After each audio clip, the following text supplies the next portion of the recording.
জামায়াতে ইসলামীর আমির ডাক্তার শফিকুর রহমান বলেছেন, আগে স্থানীয় নির্বাচনগুলো সম্পূর্ণ করতে হবে যাতে জনগণ তাদের সেবা পেতে পারে। উপযুক্ত সংস্কার নিশ্চিত করার পরেই জাতীয় নির্বাচন আয়োজন করতে হবে। শনিবার বিকেল ৩টায় অনুষ্ঠিত চাঁদপুরের হাজীগঞ্জে আয়োজিত পথসভায় তিনি এই কথা বলেন। তিনি আরো বলেন, যারা চাঁদাবাজি করেন তাদের বলছি, আল্লাহ ভিক্ষাকে হালাল করেছেন কিন্তু চাঁদাবাজিকে হারাম করেছেন।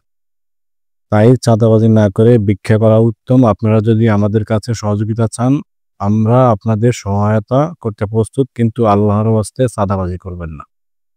জামায়াতের আমির বলেন, দেশের ন্যূনতম রাজনৈতিক ও প্রশাসনিক সংস্কার নিশ্চিত করার পরেই আমরা জাতীয় নির্বাচন চাই।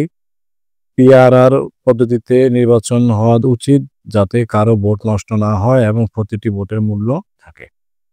পথসভায় সভাপতিত্ব করেন জামায়াতে ইসলামীর কেন্দ্রীয় মজলিসের শুরা সদস্য ও নায়েবে আমির অ্যাডভোকেট মাসুদুল ইসলাম বুলবুল।